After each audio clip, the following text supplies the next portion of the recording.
11 seconds remaining. One last rush perhaps for the Flyers. Giroux to Hartnell. To Giroux. Giroux holds all the way across. Parker scores! 2.1 seconds remaining, and the Flyers are on top.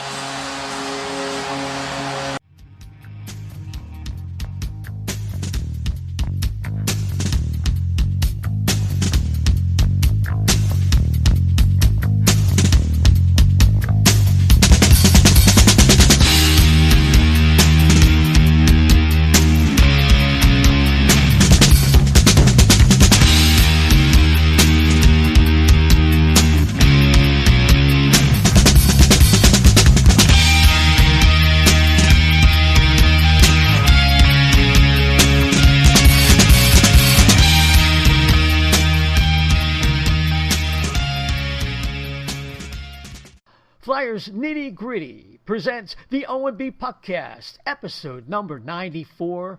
As we're going to go around the league today, we're also going to have some Flyers stuff, so don't worry about that. I'm your host, Isaiah, and I'm here with my partner, Chef B.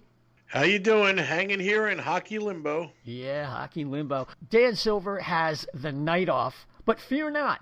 From FlyersNittyGritty.com, we have a first-time guest.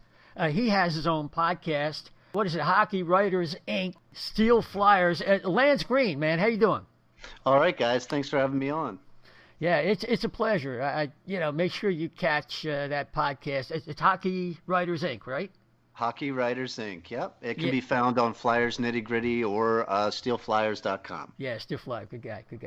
Okay, so just before we get rolling, just a reminder, a little Flyers hockey player, Brian Page, 87 strong. There was a GoFundMe. He had some fractured vertebrae that involved his spinal cord, and we're trying to raise money for him. What I'll do is I'll put a link in the show notes so you can contribute. They're all almost at their goal of $350,000, and it's a really good cause. Young hockey player who is out there, and when they get hurt playing a game, it's real rough. So check that out in our show notes.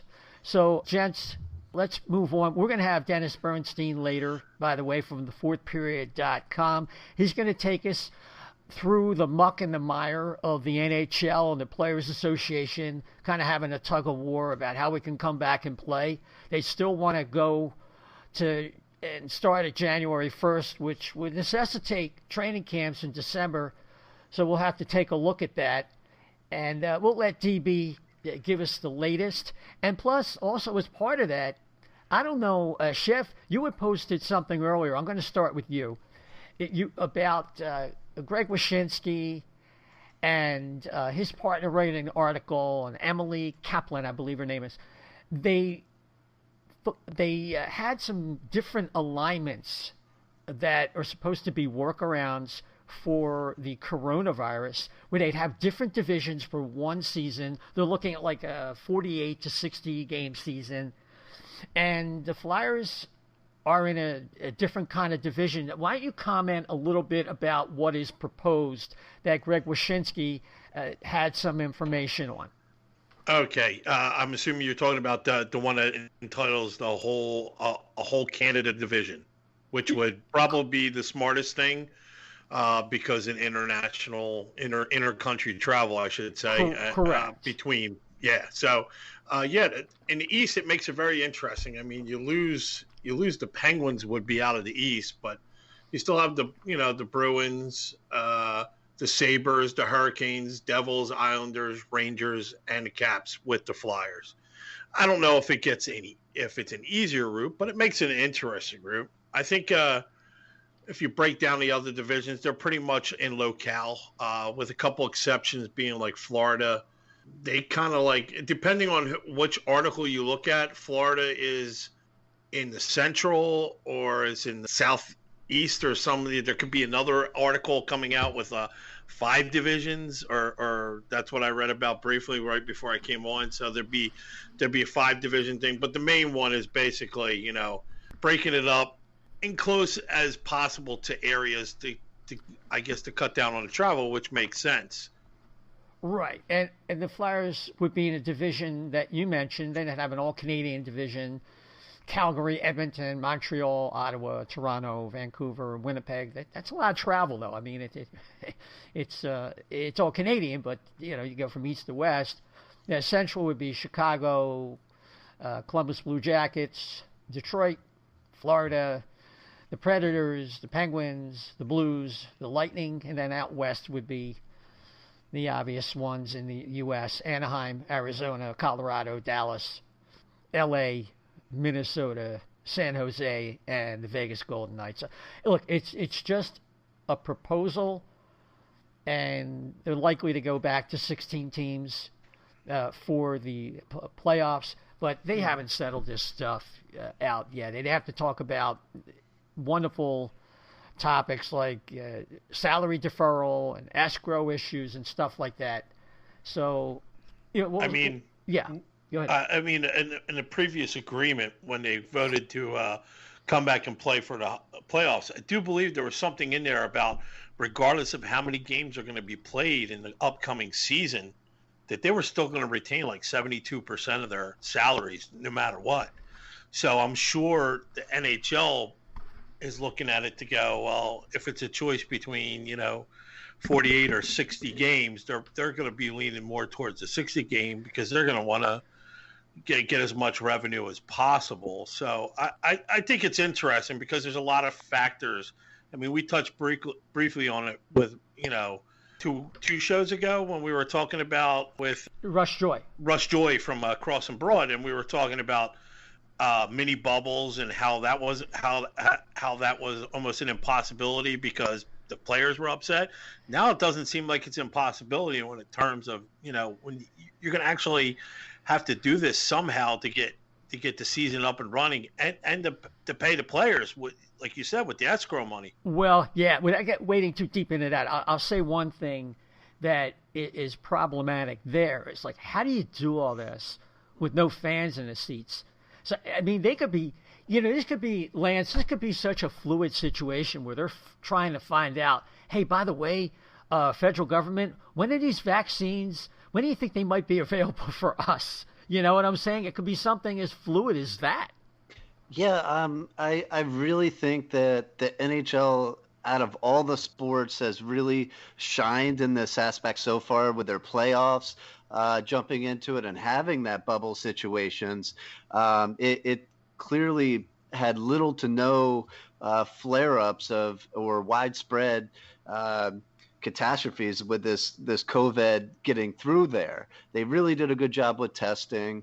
I get getting the fans back in there, but if you look at the NFL and baseball and college football right now, you're seeing teams shut down for week or two at a time right now. And I think it may be the best suited. Granted, the revenue really wouldn't be there, of course, but if you want to keep the players safe and want to get a start to the season back, I think you're going to have to at least start it in that bubble situation again. If it's all broken up with the different bubble scenarios, as they said, one aspect of it could be, but definitely the vaccines need to start playing a part and get out there and return us to some sort of normalcy. I think the American public deserves that, and it's just been way too long for sure. Yeah, I mean, the vaccine itself is actually, if it works, I mean, we got, 6 or 7 of them out there that are vying for business, if you want to call it that. That in and of itself is a miracle. I'm coming from the pharmaceutical and medical background that I do. I mean, the idea that they could come up with an RNA virus vaccine is just unbelievable. But the idea that they can administer something so quickly, if it's out there, they owe it to the public to get it to the people who need it the most, and the healthcare workers and the older people that are really at risk here. We'll have to see how that plays out. And there is something also from a league-wide standpoint that, let's be honest, gents, it's kind of like a dead time in terms of action. We follow some of the college action. We watched Cam York play very well over the weekend, and some of these junior teams, Elliott the Destroyer, Denoyer. But, I mean, we're looking at a league-wide basis at some of the power rankings, and, you know, the Flyers are considered an interesting team, but they're not, after what was a much better season for them, they're not really at the top of the heap in terms of Stanley Cup contenders. I mean, if you just look at NBC Sports, they rank the Flyers number 12. And hey, let's be honest, what does this stuff mean anyway? ESPN has them in like the so-called waiting room, like on the outside looking in with a group of teams. Lance, I'm going to go back to you. Where are the Flyers at right now, in your opinion? Losing Matt Niskanen, but getting Eric Gustafsson, who might help their power play, and counting on some internal growth from the young kids, and maybe a return to health for Nolan Patrick and certainly Oscar Lindblom. Yeah, definitely. There's a lot of factors that play into it there. Like you mentioned, getting back Nolan Patrick would be a great third option at center for us. I think the growth of a young Morgan Frost would be there as well. Obviously, our defense is young core, but let's face it. I mean, Provorov isn't a rookie anymore. You know, Sanheim's been there. Myers might actually get a chance to step up and be play on the first line with Provorov because he's that right-hand shot. So there's a lot of factors. I don't see them as improving, like you said, to that next level of Stanley Cup contenders. But I don't think that many teams tried to go out there this offseason as of yet and really tried to advance that much, being that they're just the uncertainty of everything. And even if they'll have a season altogether, why shell out the money if they're not going to play or potentially only play very few games with no fans in the stands for revenue to be generated? So it's very odd times in the hockey world for sure. I think most teams are just banking on that their team is roughly going to stay the same, and that our young core guys, as far as the Flyers go, will continue to get better and step up and fill those slots like Matt Niskanen's absence there. As far as Gustafsson, I'm really not sold on him. I don't know why we didn't go out and get a right-hand shot defenseman. In that sense, they talk about pairing and similarities and having partners set in this system. And you throw a monkey wrench in there and get a left-hand shot defenseman that is much like the one you already have in Gostisbehere. So I don't see it working out as best as they maybe think it will, but hopefully it does. Let's say, you know, this guy comes in and gets back to that year he had a couple of years ago for the Chicago Blackhawks. Right. Yeah. I mean, you know, look at a guy like Sami Vatanen out there, and maybe he would have been a more of an ideal fit. He's nowhere near as good defensively as Matt Niskanen, but he does play with some physicality. He's an asset on the power play, a right-hand shot, but he probably wanted to get paid. It's going to be very interesting to see if he can get as much as Gustafsson at this point. Yeah, and I hear you. And Chef, you know, outside of Marc Bergevin in Montreal and maybe what Kyle Dubas was trying to do, collecting the relative nursing home players in Toronto, most of the league really didn't go big when it came to improving outside of maybe Vegas Golden Knights. And they ended up swapping up a little bit, but costing themselves. So everybody's kind of in limbo right now.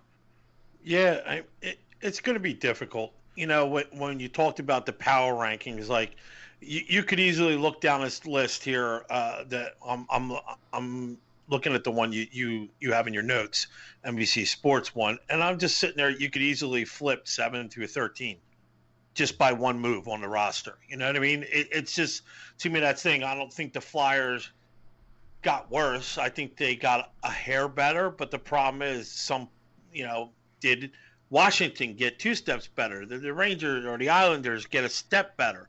I mean, I'm not saying that they didn't, that there weren't moves that weren't made or moves that could have been made.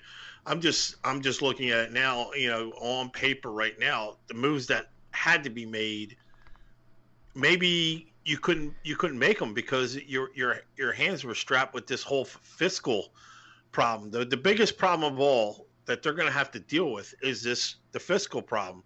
And I was talking, I want to bring up something that Lance had said about, revenues and all, a gate. We're talking, you look at he had mentioned baseball, football, and I'm just looking at it now going, realistically, for the Flyers to play an outdoor game, and you can actually look up an article at Nitty Gritty.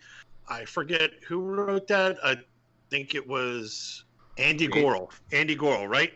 He wrote an article about, can outdoor games salvage NHL revenues? But if you look at it realistically, you're talking about in places like Pennsylvania and Philadelphia, for instance, you're lucky you're getting 30% capacity, if that, and that's right now. I mean, we're talking about in January we could be shut down even tighter, based on what's the growing trend here in Philadelphia and around Pennsylvania anyway. So I don't know, what's that give you, 4,000 seats, because you have to include like the personnel and everybody that works there.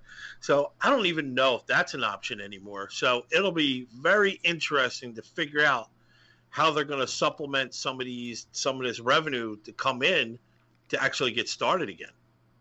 Yeah, that delves in a whole other area. There was also discussion.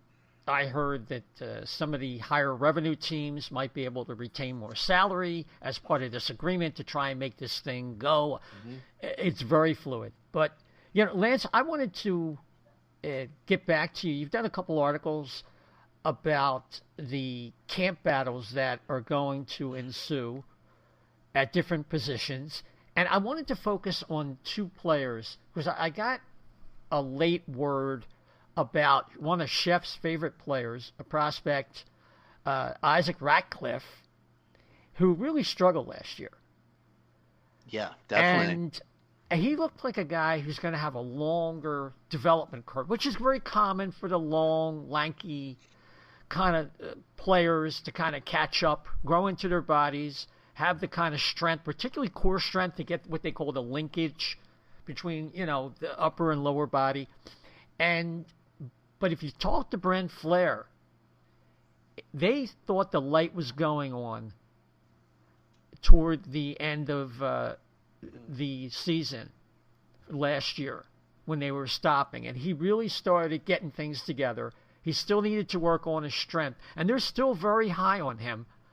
But I see him as someone who's still going to need a couple more years. Where are you at with Isaac Ratcliffe? Yeah, it depends with this longer offseason here. Isaac definitely struggled last season for the Phantoms. I mean, he's 6'6" and 201 pounds. He's only 21 years old, a second-round pick from 2017, as we all know. His big body plays physical, which, is great. All us Philadelphia fans love. But he's a rare anomaly, as I said. He's a gigantic prospect with amazing hands.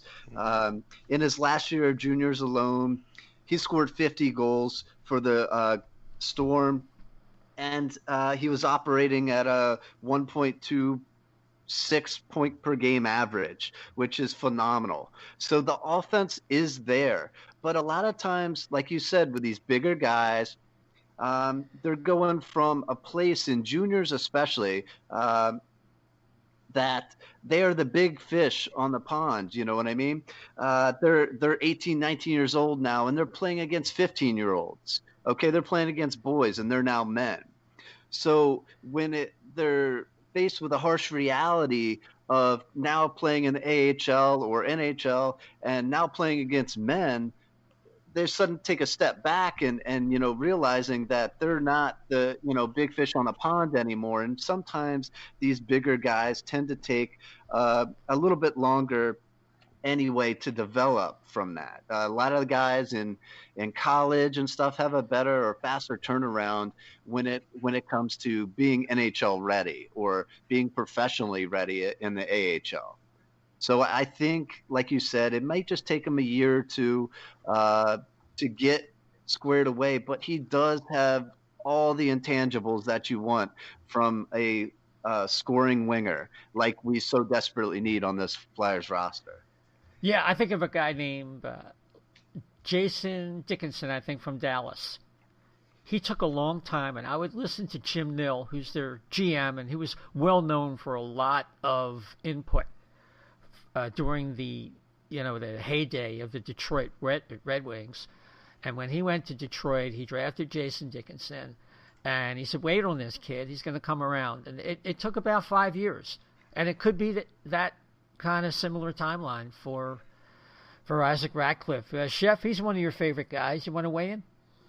Yeah, I mean, we got a lot of good info from Amy from the AHL report when she was on the show, and she delved into him because I had brought up like the same concerns that you had just said. It's like almost like the Eric Lindros syndrome all over again. He never, Eric's knock was he never learned to skate with his head down, and this kid, like you said, he was a man above boys, and I was just more concerned about how long it would take him to transition. But I mean, like Isaiah said, I mean, they're pretty high on him, and I think if they take the care that they have with him, they got a really good diamond in the rough, so to speak. I really think the kid could be something, park in front of that net and just be like, I don't want to say Tim Curris, but Tim Curresque maybe. So. I think another thing you got to think of too is where the Phantoms were. Now, they had a whole group of young players, mostly defensemen, but definitely Bunneman and Twarynski and all these guys that have just come up to the Flyers and made that jump. And now we're in a bit of a gap, per se. Morgan Frost was up with the Flyers for a while as well. So there was really nobody on Ratcliffe's level down at the Phantoms for most of the year that stayed there consistently that he could get used to playing with and be able to accept a nice pass from and all that. So I think there's plenty of other guys coming up the pike, but they're not there yet. So he's kind of stuck in between. Once Morgan Frost got sent back down and there was more regularity in the lines with some other Flyers coming back, getting healthy, I think, like you said, that's where Ratcliffe started to pick up the pace and started putting it all together. Yeah, well, and it's going to be interesting to see how his career plays out. You have to keep him in mind, however, as someone that might be a trade chip come expansion time. If the Flyers want to hang on to a certain player, who knows what's going to happen. And he could be one of those developmental players that other teams salivate over, kind of like they might think he has like a potential to be another Alex Tuck, that kind of player. Maybe not quite the upside, but very similar. And just to keep that in mind as well with him. So there's some other stories about players the Flyers are really high on, still haven't given up on. German Rupsov, his health is an issue. They like Maxim Sushko. And something that surprised me was they still think that Linus Sandin will probably need some AHL time. Because I thought he was, along with Allison and Lashinsky, I've had 3 different pronunciations with him, are real favorites. But apparently Allison and Lashinsky are players that the Flyers are very high on and think can win jobs in camp if they're healthy and play up to it. So, and with that, gents, I'm going to have to stop it right there. We'll get back with more camp battles after the segment with Dennis Bernstein from thefourthperiod.com. That could only be Dennis Bernstein. We call him DB from thefourthperiod.com. How you doing, man? I'm doing great, Isaiah. How are things in Philly? How's my Philly crew doing? Doing all right. Not a lot of hockey action like we're used to this time of year, but, we're looking forward to whatever's going to come up. How things with you at your way out west? We're just waiting for a start date, brother. That's all we're waiting for. And the specific, day that we know that the season's going to start and training camp start opening. But we're doing as best we can. It's going to be probably a tough winter for everybody. But with the vaccine news over the last 3 weeks, I think there's definitely a very big light at the end of the tunnel. So we'll get back to normalcy at some point in 2021. Oh, absolutely. Yeah, I'm a big optimist in that regard. So, DB, you're on with Lance Green from FlyersNittyGritty.com and our buddy Chef, our regular here. Let's dig into what's going on with the NHL and the PA, the tug of war that they are going through right now, and what are some of the issues at hand, and what's the maybe new alignment, schedule, stuff like that. Sure. Well, we could start with the financial considerations. I guess last week news came out that there was some consternation from the PA because, not surprisingly, the owners want, even though we cut a deal with the CBA in June, I don't think anybody thought we'd be still in the same place with respect to fans in the buildings as we look at the 21 season. So they are looking for some givebacks. It's not unprecedented, and I see both sides of the argument. It's not unprecedented with respect to union contracts that employers ask for givebacks. You see it in the airlines all the time with respect to pilots and flight attendants. So it's not unprecedented. It's not a situation where the owners are looking for givebacks so they can make money. And these cats are losing millions, hundreds of millions of dollars in some cases. They're losing a lot of money. They're looking to mitigate their losses. So I understand that. I'm sympathetic towards that. A lot of buildings like here, I'm not sure when we're ever going to get people back in the buildings in Southern California. It looks like it's a long way away because the restrictions here are quite stringent. I understand that part. What I don't understand from an owner standpoint, and I think why the players are up in arms, why are we talking about escrow moving from 6 to 8.5% in years 3, 4, and 5? If you need to give back in this year to help mitigate losses, I get it, I understand it. And we're looking at deferrals, not prorated salaries. I understand that part.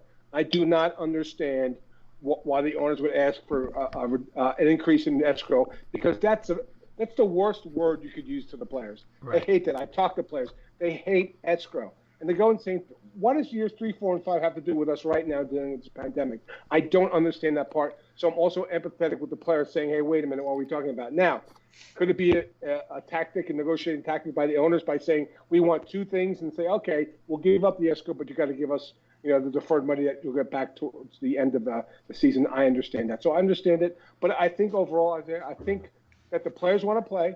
The owners do want to play with some exceptions. I know there's some thoughts out there that a couple owners want to play. Well, we got to play for a couple of reasons, to keep the mindset of the league and people's. Now, remember, coming back, there was a confluence of sports. Every sport came back at once, right? So that's why you saw the ratings dip with respect to the NHL, and people aren't used to seeing games played in July and August. But to get to the pot of gold, that is the next TV contract, we have to play this season. If we don't play this season, then the league owes the current contract to NBC another season, and that just defers things. So we got to get that, number one. Number two, there's a 32nd team that wants to play next season. Right? It's called the Seattle Kraken. So I think for a couple of different reasons, I think this madness will sort itself out. I think the optics are terrible because right now in the world there are a lot of people suffering. Here in Los Angeles, a couple of days ago, they're going to close. You can't dine at all, either outdoor or indoor. A lot of people are losing lives. They're losing their livelihood. So to be discussing moving escrow or deferrals right now, to get that out in the public forum, I think that was a black eye for the league and the Players Association as well. People just don't want to hear about millionaires and billionaires arguing over changing the CBA a little bit. Yeah, I hear you there. So is there some kind of timeline on this? They have to have a decision by a certain date that would give them a level of certainty so they can move forward? Well, here's the deal. If we want to start on January 1st, it's already November 23rd, and the 7 teams like here in Southern California, like the Ducks and the Kings, they're supposed to get in a week early, which would put it to December 6th or 7th. That's 2 weeks. So I don't think that there's a definitive drop-dead day that we get to. That's down the line. If that's the case, then we're talking about a 48-game season, not a 60-game season. They got to get some traction this week. Now, I know there was reports that the PA and the league hadn't talked over the weekend. The PA had not planned to talk about to the league over the weekend. And what they wanted to do is, based on the conversations they had last week, they wanted just to regroup and figure out a strategy to go forward. So I don't think there's a drop-dead date here because, Isaiah, I can't tell you, like, the start date. I can't tell you how many games. Can't tell you the divisions. There's so much uncertainty. So to say, hey, by December 1st, you have to have a decision on when, it's just so fluid. I can't tell you exactly when, but, time's coming. And I think the parallel would be, you look at the NBA. They've decided December 22nd. They've decided a 72-game schedule, whether it happens or not. And the NHL hasn't done nothing. So if we don't see any traction, and I want to say this week because it's Thanksgiving. So who knows what kind of business is going to be done on Thursday and Friday, even though a lot of the number of teams are based in Canada and they already had their Thanksgiving. So I don't think there's a drop-dead date here. If we get towards like December 4th or 5th and nothing's still been decided, yeah, then I would definitely be worried. But there's a little bit of time. But again, there's so much uncertainty about when we start, how many games we're playing, what the division looks like, that I can't tell you, hey, we need to make a decision by this date. Gotcha. Are some of the proposals like those that were put forth as ones that were discussed, that were revealed by Greg Wyshynski and Emily Kaplan and ESPN, those divisional alignments, is that kind of a piece of what they are discussing right now? Yeah, well, I think there's a couple of definitives I can tell you, like right now tonight. Right? I can tell you that based on the closure of the border, there's going to be a Canadian division. That's for certain. On the negative aspect, I'm going to tell you that, remember those reports in the postseason where there are no positive COVID tests? Well, we're not going to be in a bubble. So get used to hearing players test positive for COVID. Don't freak out. They'll just go through protocol. They'll probably have to be scratched it out, have a couple of negative tests. So that's going to happen, right? I doubt they're going to expand the rosters, right? Because that's the one thing. I know that people have talked about expanding rosters. Well, if you're asking for givebacks as ownership in the league, how are you going to expand the rosters and play? And mostly it would be 3 or 4 players who are on 2-way contracts. So you're going to recall a kid who's making $70K in the AHL and pay him $800,000 in the NHL, and you're going to add to your payroll? That makes no sense. So there might be some massaging with respect to maybe waiver rules or how many recalls you get, but I don't think they want to expand the rosters, and I don't think, no matter how this spills out, that they have any appetite to expand the playoffs. I think we're going back to the old system, 16 teams, and that's it. So I think that what Greg and Emily brought forward that absolutely has traction, has some validity to it. I'm not sure anything's been decided about other than we got to have a Canadian division because of the border restrictions. How the divisions shake out? Yeah, could it be that way? I'll tell you one thing. If I'm Minnesota, I'm really pissed off because that's a lot of travel for Minnesota. They're basically playing a West Coast schedule, and that's really tough for them. So that's the one thing that I would be concerned if I was Billy Guerin and the Minnesota Wild right now. That's a really tough schedule. Play in division, all those travels to the West Coast. That's really tough for that team. Gotcha. Chef? Yeah, I was just thinking that now the NBA, since you brought it up, they said that Toronto is not going to allow them to play there. So Toronto's basketball team is moving down to Florida. Now, right. Is that because of the border situation going back and forth in the NBA? Or how would that affect then if you were going to have an all Canadian team if they can't play in Toronto? Yeah, Brendan, the only reason they're doing that is that it's one team. Right? Okay. You could do that with one team and put them in. They're like the Blue Jays, right? Same thing in MLB. Blue Jays played in Buffalo. They want to play in Tampa. That's fine. I think where it would be impactful, and I hope this isn't the case, if we're talking about the playoffs starting in May, if the border situation hasn't been resolved by May, what are you going to do with the playoffs? We're going to have to go back to a bubble in Canada, which to me is very good. I don't think we'll be there because I think there'll be enough vaccines. People will get, will have the vaccine, they'll get vaccinated. So, but if that's the case, that's my concern down the road.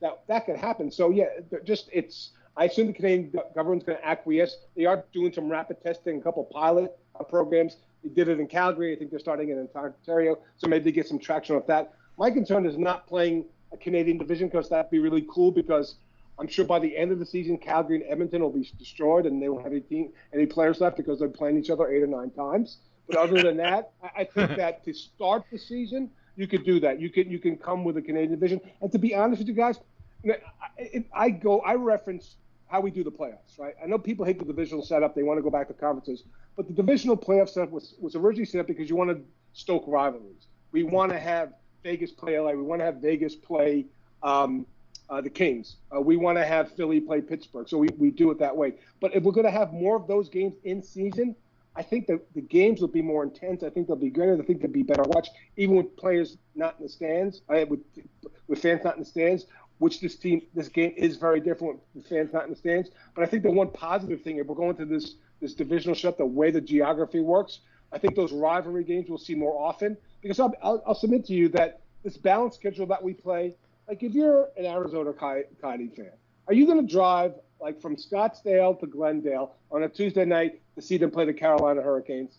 No, they don't care about that. Would you go more if there were more Kings games and Vegas games and San Jose games? Of course you would. So I think when we finally get fans back in the stands, I think that'll be good for attendance, number one. Number two, I think it'll be just a better watch because I think these games with these inter-division rivals, there'll be more of them, and it'll be a better watch for the viewership and for the casual fan as well. Gotcha. Yeah, so it's fluid, like you said, and to be determined. That seems to be the NHL, but not only in terms of how they're going to play and how they're going to pay the players and work things out with the arenas and no fans in probably most places. There's the player movement issue, which has been essentially a non-issue. Players like Hoffman out there, if you check on the fourthperiod.com, you can get the top 30 UFA list. And there's still some good names on there. Sammy Vatanen, Anthony Duclair. Mikael Granlund. Yeah, he's a guy that Chuck Fletcher in Philadelphia is very familiar with. So, what's the catalyst? Is these issues are the real catalyst for maybe getting some of these guys signed? Sure. And in terms of the trade market, are they just waiting on what's going to happen not only with this, but everybody's looking at Tyler Johnson and Alex Killorn in Tampa, and once that thing unravels, then maybe there'll be a minor amount of movement in that market, perhaps. Yeah, I think that's closer to happening because all you need on that to start that activity is a start date. Like when are we going to start? All right, we're going to start January 1st. We're going to start January 10th. We got to get our rosters done. Right, we got to, and I'm sure Mike Hoffman just waiting for these teams to give their final offers. Mike Hoffman we don't know when the game's going to start. So why does he have to sign a deal? He can wait and wait and wait. The sense of urgency will dial up with respect to player movement.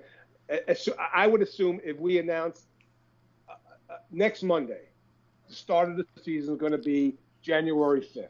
Right, you'd see activity. I'd see a lot of activity next week. Not only the high value guys, the guys who are veterans, and I always draw.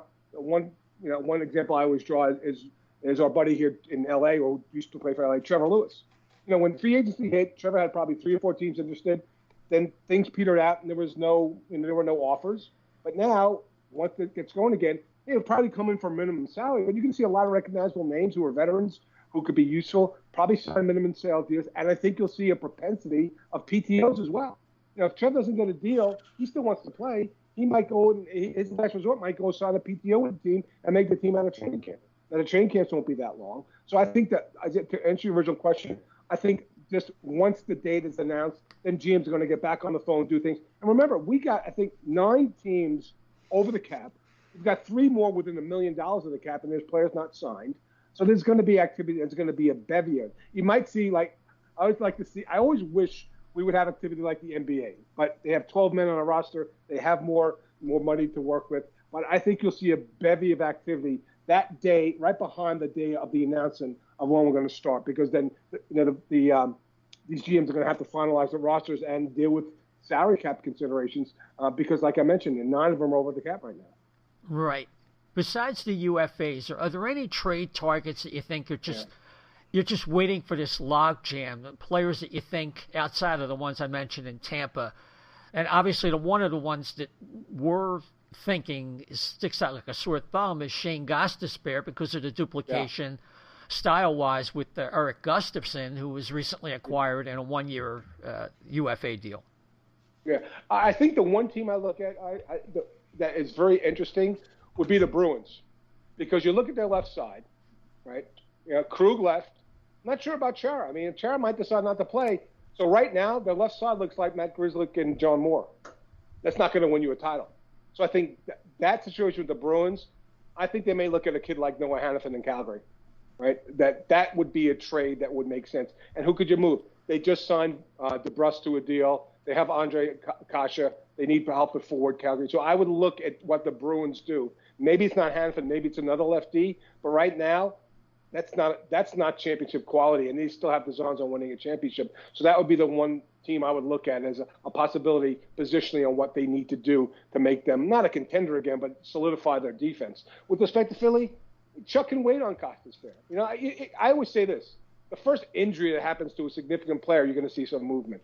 Probably not in goaltending because the goaltending's done, right? But a guy like Gostisbehere, he can afford to sit on that guy. You know, if it's not now, if the first injury happens at trade deadline. So there are not options. So there's no sense of urgency right now to move the guy.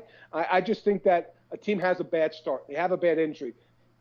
They'll call up Chuck and say, look, we need help on the blue line. And it always seems that there are 3 or 4 teams coming out of the first quarter of the season that need help on the blue line. So I would not be surprised if he gets those calls within the first, if we're playing 60 games within the first dozen games. All right. But I don't think his phone's going to blow up tomorrow with respect to getting Shane Gostisbehere out of town at this point. Gotcha. Lance? Yeah, I think he's hitting on something that is pretty good there. I think the trade market will definitely open up as you start to see some of these guys coming back open with the start dates. Now, you have teams like Nashville and Florida who are Florida's doesn't have Hoffman sitting there. It's just still in limbo. They don't know if they're going to sign him. Nashville is scratching at the bit to get a goal scorer. You know, and we're just sitting there and nobody's signing anything right now. So those are the type teams that if they miss out on a guy, maybe even James Van Riemsdyk may be an option for them. Yeah, unless you actually scouted the Flyers in the postseason and you watch James play, you may not want to. I mean, if you're the scout, right? if you're the scout and you're going to make and your job's on the line, are you going to recommend they trade for JVR based on that postseason? No, but okay. If you're sitting there and Nashville and you miss out on re-signing a guy like Craig Smith, who is very similar type player to James Van Riemsdyk, who will sit in front of the net, who will get a dirty goal. James is still putting up numbers. Now he's devalued in AV's system because he doesn't really like to play defense, but not all teams like Florida doesn't give a darn about defense. That shows you they just want guys that can score goals. So he may be more inapt to be traded to one of those teams that are desperate for a scorer in my mind. And maybe we might have to send, like we were talking earlier before you came on, a guy like Isaac Ratcliffe or one of these star prospects behind him just to be able to get rid of that salary. But in my mind, if that's what it takes to get rid of $7 million or $4.5 million in Gostisbehere's salary off the books, then so be it. Yeah, I could see Gostisbehere, but here's the deal. If I'm going to role play with you, and I'm going to be the owner of one of the owners of Nashville, and you're going to be David Poile. Right. Hey, Dave, we just finished off that mistake we made with Kyle Turris, and we got a cap hit till 2028. Now you want to bring in JVR? Really? Is that what you want to do? With that? I mean, look, he could be good for the season. You could expose him, maybe Seattle, but they're just getting out from under that Kyle Turris contract. So to take on that JVR contract, I don't see it. I would think that would make more sense for Gostisbehere, but I don't think the need's their positioning. I think they need help at forwards, and you're right. But that team, I mean, I know David Poile's been there forever. He's a Hall of Fame, whatever. Like, this team is going to struggle again. They had their window open 3 seasons ago when they went to the Cup final. They never built off it. Now they're just a middle-of-the-pack team. So I don't see them going big. I think they're going to be a little bit more conservative.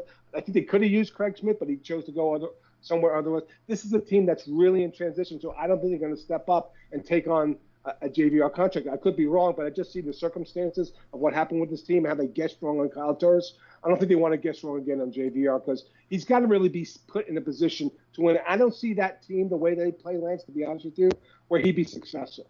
Right? I'm not sure that I can't give the team where I do think he would be, but I don't think it's Nashville. Yeah, and don't mistake my laughter about JVR. It's just I just keep thinking of AV talking about this guys like JVR needing to put their big boy pants on. So yeah, definitely. I mean, I agree. He does need to. I think he skates like he has cement blocks on his feet. I don't see why we brought him back, but the facts are the facts, though. Last year, he scored 27 goals. Still, no matter how much you don't like the guy, he still scores goals. And, he scored 19 when he's sitting in the rafters in the press box some games, or being forced to play fourth-line minutes because of the fact that he doesn't fit in the system. So, and you got to keep in mind, too, we could possibly go down the road of retaining salary. Not that the Flyers want to do that, but desperate times calls for desperate measures for sure. Yeah. It's just tough though. It's a tough situation with him because it's $7 million. Like you want to retain salary. The owners are asking for givebacks on the CBA. I don't think anybody's has the appetite to retain. You'd have to really pony up something really to retain salary. Number one, number two. Who wants to make? Look, here's the deal. Like you think somebody's going to swallow 7 over 3 for JVR? What happened? Taylor Hall got 1 year for $8 million, right? So if he got that, like I just don't see the landing place because if he was the final piece in the puzzle for a championship, I would say, okay, I'll hold my nose, I'll get this guy. And you're right, Lance, he can score goals, and he's an excellent goal scorer, and he's got a nose in front of the net, and it's proven, right? You put him on. I just don't see right now with respect to the financial considerations for this league. I don't see anybody going for it. I really don't because it's 3 more years. If it was 1 year and he was on a walk year, I get it. I'd understand it. But that contract is going to be an albatross, and it's going to – hey, look, Chuck can move it without giving up too much with respect to incentives, then he's automatically the GM of the year. Yeah, I mean, coming from our standpoint, though, we got to still have some kind of hope that he can move it. I mean, Nashville does have almost $13 million in salary cap, and Florida does have just over 8 still projected in cap space. So wishful thinking for sure, but we can't give up hope here in Philly. I think hope is about all we got on that one. Yes, yeah. yes. DB, but before you go, just a couple more. Who had a quietly good offseason? I mean, we know what we're talking about. Bergevin in Montreal going crazy, and Dubas bringing back the geezers in Toronto. But who really was effective over the offseason? Maybe a team or two. I don't know. I think Dallas keeping their team together. Avalanche. I mean, we lost Jan Markin. Yeah, Avalanche, I guess. But to be honest with you, like I don't like what they did with they stood pat with the goaltending, and I'm not convinced even when healthy, that Grubauer's the guy. Yeah. So I don't think so. I think that I think it's more like what teams didn't do well. Like if I'm a Vancouver Canucks fan, I'm upset right now, right? I mean, the MVP left, scoring left. Right, the coach isn't signed to an extension, so I'm concerned about Vancouver because they made such great strides and they were plucky and they're good and they're set in the middle with Horvat and Pettersson. So I don't really like the teams that did really well, and about them. The teams that are under the radar, I don't really see anybody that did a great job under the radar, right? I mean, I can't really give you a team at this point in time because there wasn't enough activity, wasn't enough movement to say, okay, this team lined up 3 or 4 cats, and they're so much better now. We know about those teams. You mentioned Montreal, right? I mean, I think that's the team that the expectations are sky high. Maybe that's the wrong market for it, right? And seeing, a Vegas going and getting Pietrangelo, I think is a great move. I think the one team, like I said, the one team I would say would be Dallas because they basically kept their team intact. Now it's going to be tough. Sagan's got massive injury. He's got a couple of surgeries he has to deal with. But to keep that team together for one more run, I think that was a good as moves that he could make for Jimmy Neal. So I'll give him credit for keeping a team together that likes each other, that performed really well. and they could, with a couple of breaks here and there, they could be back in the Cup final this season. Yeah, they just need. I think they're going to need Bishop to stay healthy, and that's going to be big for them. Okay, that's a big if, though, man. I mean, it's funny. Monstrous if. The NHL Network came out with their top 10 goalies, and they had Ben Bishop fourth. I'm like, the guy never plays. He's not the best goalie on the team right now. Like, Udopin's their best goalie because he played. Right, so I get it. When he's in the net, his numbers are sterling. But I think you're right. If he could play for him, but they weren't going to play any better with Ben Bishop. The reason, they didn't win is because Tyler Seguin had 3 injuries. Jamie Benn wasn't effective, and that was it. And they played a better team. So I think that's it. And I think the one thing we've got to look at, and I think Lance mentioned this, or you did, is that what happens with Tampa. Like, can they keep that core together? They can't keep signing guys. The defense isn't going to be as good because you can't keep signing guys on 1-year deals for $1 million, because they're betting on themselves. That eventually runs out, right? Shattenkirk left, Bogosian left. And it's tough to defend your title in this league anyway. So I think to me, that's the key. What does Tampa's opening lineup look like opening night? It's got to be a little bit different. Sergeyev's not even signed yet. So I think that's the one team that I look at because A, they won the Cup, and B, because they do have considerations with respect to the salary cap. Yeah, and it's that old expression, what would you do to win Stanley Cup? How much pain would you put up with the following couple years? And it's worth it, And look, they got some young kids. They're going to be a good team. It's just a matter of how good, I think. Yeah, and they still have Victor Hedman and Andrei Vasilevsky, and they have and hopefully they'll have a healthy Steven Stamkos. So they're still very, very talented, but it's so tough to defend this league. There's a reason why there's no repeat champions. It's just going to be tough because that while they have youngsters, like Cirelli, I mentioned Sergachev, but it's going to have to change. And I think that's another thing. People talk about trading Tyler Johnson. Based on what you saw in the playoffs, would you trade? Is that a $5 million player you'd want to trade for right now? Maybe. I don't think so. I watched him. I was in Edmonton. He wasn't effective. Now, maybe on another team with a more prominent role, could he go back to it? Yeah, but he's a little guy. He's 31 years old. There's a lot of tread off that tire. Yep. So again, that's a very cautionary tale if you want to trade for that player. I understand maybe in a different system, given more defined role, more prominent role, he could produce. But that's a big if, and that's going to be trouble for Brisbois as he tries to figure out what to do with his roster. Yeah, absolutely. I think the story this year, I'll close it out with this, maybe get your comment, is it's going to be the year of the young goalie in what would have been the Metro. You have Shesterkin taking over in New York. You got Ilya Sorokin, who I think will eventually supplant Varlamov on the island. And now you have Carter Hart, firmly established as probably one of the top 10, 12 goalies in the league. Oh, absolutely. These are great players. These are potentially great players. And you have in Washington, you have Samsonov. At some point, Samsonov's going to. It's one and done for King Henry. So yeah, I think that the young goaltending that's coming through this league is exceptional. To be honest with you, it's usually like one player, right? It's usually one goalie. Oh, this is the guy. This is the goalie of the future. He's the future Vezina winner. You've got 3 or 4 kids here that are coming through that could be future Vezina winners. So yeah, I agree with you. It's going to be exciting to see these kids at a very young age, and they're in tough markets too. You mentioned New York. You mentioned Philly. Like, you can't be a bum in those markets. There's a lot at stake for these players. So it's going to be interesting how they deal with the pressure because, Carter was playing with house money, right? He came in, like, the expectations were high, but he had Brian Elliott there. And then he played. And, so now the question is, hey, Carter, now what? Now what do you do? What do you do for an encore, right? It's going to be more – people are going to see you coming. You're not going to sneak up on anybody, right? So the expectations are high now. And they were the sleeper team coming into the postseason, right? They got hot at the end.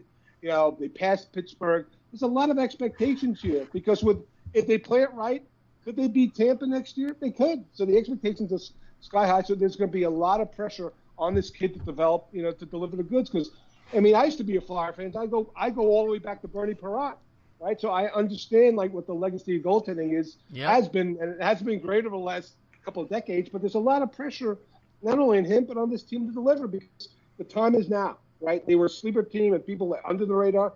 No more for Philly. They're no longer under the radar guys. This is a team that's like the window's now. You got to win now because, G and Voracek aren't getting any younger. So I think there's a lot of pressure on Carter to replicate what he did in the postseason. But he looks like he has the tools to do it. He has the right mindset and mentality to do it. But I agree with you. I think not only Carter Hart, but the other two that you mentioned, it's going to be a great future for goaltending in the division. Yeah, no doubt. I'd throw Thatcher Demko into that, but you don't sound quite as confident based on what you said about Vancouver. Well, he's 25 years old. He's had one good round in the playoffs. So the track record isn't there, right? He didn't play in the right. I mean, they got rid of their MVP. It wasn't like, okay, it wasn't a 1-1-8.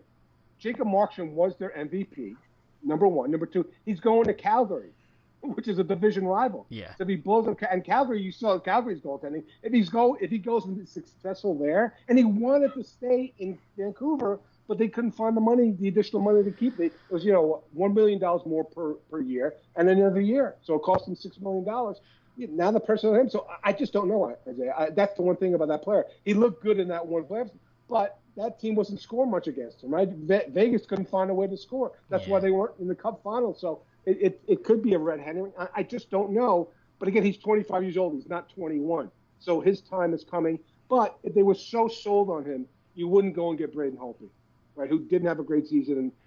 But I guess when you look at goaltending now, you have to have a 1 and 1A and probably a 1B at some point or two. I think the teams that have a really good third goaltender, they're going to be dangerous because you're going to probably lose one to injury, maybe underperformance. So I think with respect to Demko, the fact that they didn't go get a backup, but they wanted to get really a guy who's still probably a starter for maybe half the team in Holtby, to me that's an indication that they're not sold on Thatcher Demko either. Yeah, they got another kid, DiPietro, but he's not ready for anything not ready, yet. No. Nah, he's not. Exactly. So, DB, man, I don't know what to say, but that's great info you're giving us here. Where can people find you on Twitter? And you got a great podcast, Kings of the Kings of the Podcast. Yeah, okay. So podcast. From the top down, thefourthperiod.com.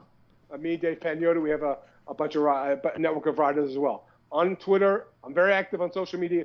Dennis TFP for the Fourth Period. And you mentioned me and John Hovan do the Kings of the Podcast. More kind of LA-centric, so you want to know what's going on in LA. We've talked to a bunch of their prospects over the last couple of weeks, like Cole Holtz and Brock Faber and Quentin Byfield. So if you want to tune in and check us what's going on in LA, you can certainly find us there. And we're on all the major platforms. But appreciate the opportunity to promote those projects that we do. Yeah, and then when you're back with the hot stove on Sirius XM? We will return on December 5th. We did one last week on the 14th.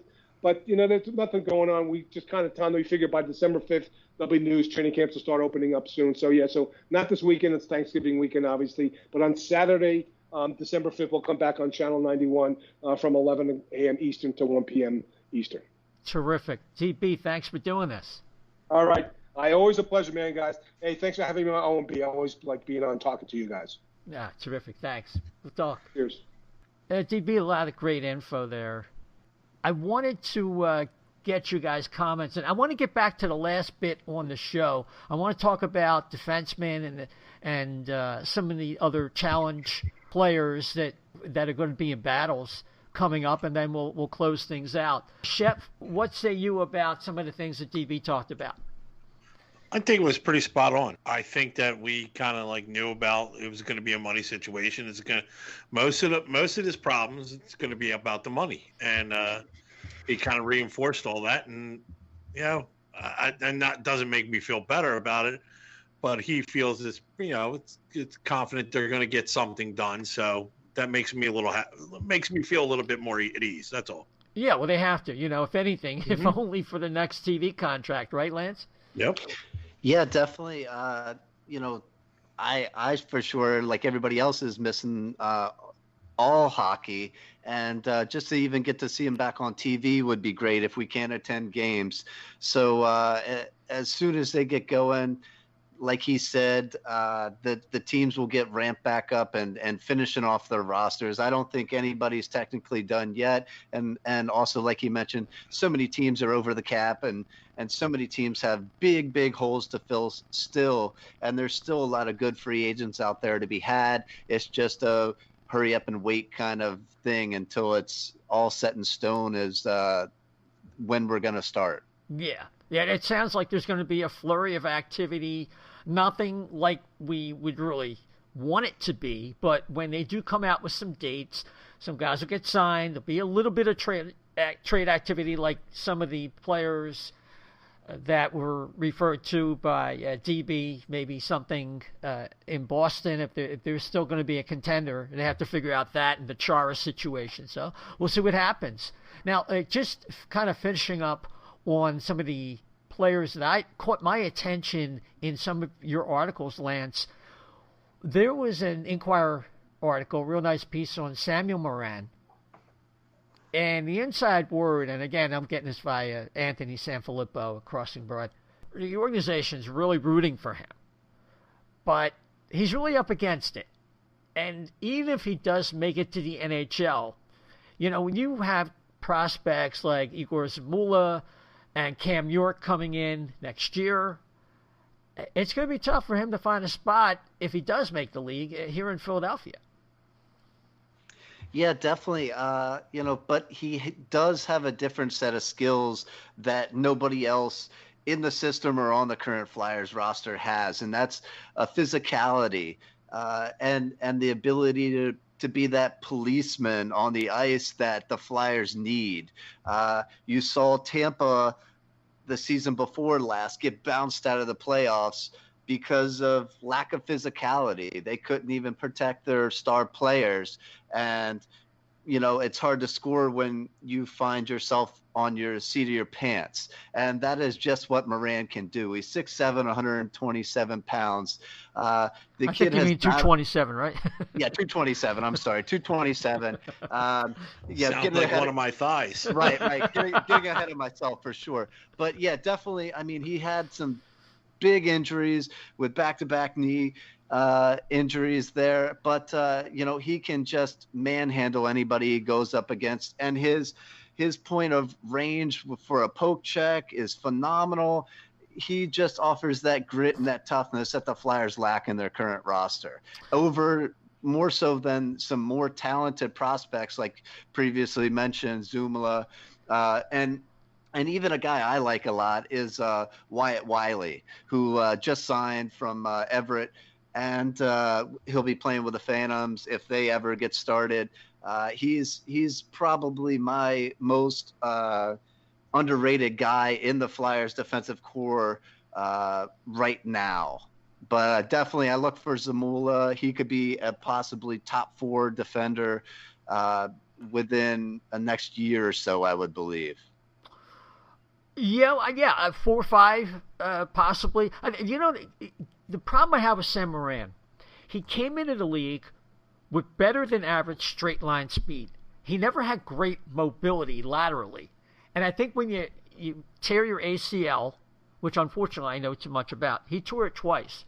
You're not going to add to that mobility. You're actually going to lose some of it.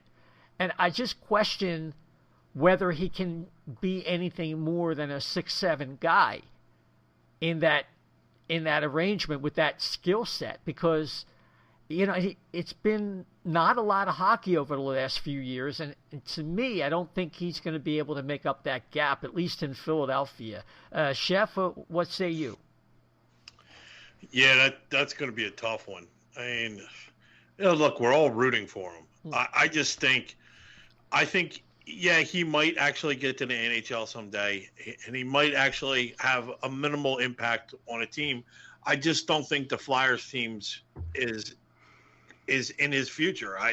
It just like just all the names that that the prospects that Lance just mentioned. I mean, just there alone, there's a lot in the pipeline coming up, and whether or not it's physicality or not, are you gonna you're going to trade physicality over of a person that's played less than, 5 NHL games, or, versus somebody with the potential of Cam York to score, to control the puck, actually, too, yeah, and outlet the puck. Be your power play trigger man, be the quarterback. I just think the upside is too limited for him on this team. Now, it could be better somewhere else. I'm not saying that he doesn't have an upside, but I just think his future is not with this team. Yeah. No. Okay. Lance, you got a rejoinder there? Yeah, I can definitely agree with everything you guys said. I definitely pulling for Moran. He was a great prospect. He was an even better offensive prospect before he got to the Flyers. He does have it in him, or at least he did at one time. But I think Shel Samuelson and stuff, with all the guys that were already there and up and coming, that were better suited offensively, they kind of molded him to be more of a defensive defenseman. Now, as your comment saying that, with all the knee injuries, he may not be his best sleight of foot as, previous, but he just reminds me a lot of Darian Hatcher, and we all know he wasn't too quick on his feet anyway, but if he got anywhere near you, he was a monster. So that's what I think we're lacking. We got tons of guys like Sanheim, Myers, and of course Zumala now coming up too, that are like 2.0 and 3.0s of themselves. But it's a yin and yang.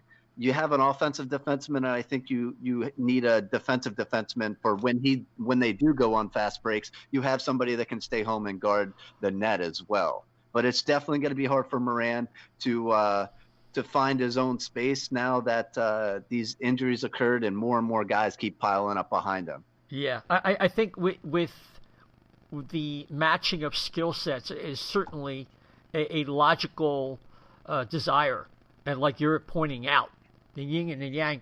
But the problem, I think, is he's got to play at a certain level to make the league and be able to replicate that night in and night out. And I guess we're going to find out. He's going to need some AHL time. And as we said before on this show, he'll be a guy that we're rooting for. I'm thinking Wiley is just going to need some AHL time. I like his deceptive wrist shot and some of the film and some of the info that you had in your article about some of the battles on defense. But yeah, again, I think he's more of maybe a couple years away, depending on how his game translates. But it's good to have a good right shot. And I'm thinking, what's going to happen with a guy like Jack St. Ivany, who I think he's in college, and they canceled his season. And what is he going to be looking for an alternative? Is he going to leave school? Is he going to go try to go to Europe? I don't know how that works in terms of eligibility. I know once he turns pro, then that's the end of that with college. Yeah, I think it's going to be tough for him, just like a lot of prospects just waiting for their chance to play either in juniors or wherever they currently play. More and more leagues are starting to creep back open, but it's getting full for others. The KHL is open, the SHL in Sweden is open, but guys are flocking there as well as in the Czech Republic because their leagues aren't open. So there's fewer and fewer places to find a spot on a roster for a temporary basis, for sure. Right. So we'll have to see. We'll monitor those situations and see how they turn out. And with that, gents, I think we're going to call it a night. We could go on about some of these other issues, but we got retro jerseys. Oh yeah. Reverse retro. I've heard podcasts go on and on about that. Now listen, I got to admit, I'm not a sweater guy. I never have been. I don't think they look good on most people. I mean, you can have some equipment on underneath. People don't have the shoulders to walk around like that. Yes. Some do. Not everybody's built like Clark Gillies, but that's a name from the past. But yeah, I think they could have done a better job. I'll just leave it at that. It's not horrible. I know they were ranked. People ranked the reverse retro jerseys. I'll tell you one thing. There's 2 or 3 really good ones. Okay. And the Nordique one is amazing. Yeah, I do like that. It's funny because the only reason I bring this up because in my high school, when I was there, they had ice hockey, but it wasn't sanctioned by the school at the time because it was the Archdiocese of Philadelphia, and the insurance premiums were through the roof. I'm assuming at that time, so the kids paid for everything themselves, the ice time, everything, and they had that old Nordiques jersey because it was Father Judge Crusaders with the Florida Lees at the bottom. And the only thing that was different, the end with the hockey stick, was a guy riding a horse on a knight in armor. So it was a really cool jersey. So I always had a soft spot for that Nordiques jersey, and then to see it come out here with the Avalanche colors, it was so good. Yeah. I think ours could have been a little bit better. Some of the other teams around the league definitely had a lot more thought, I think, into theirs, or a lot more creative designs into it. I would have liked to seen it go back to more of the 97 through 2000s black jersey. I really liked that jersey, and it was pretty plain and simple, but it was a time when the Flyers were definitely powerful with the tail end of John LeClair and Lindros and Desjardins and Ron Hextall and all the great names there.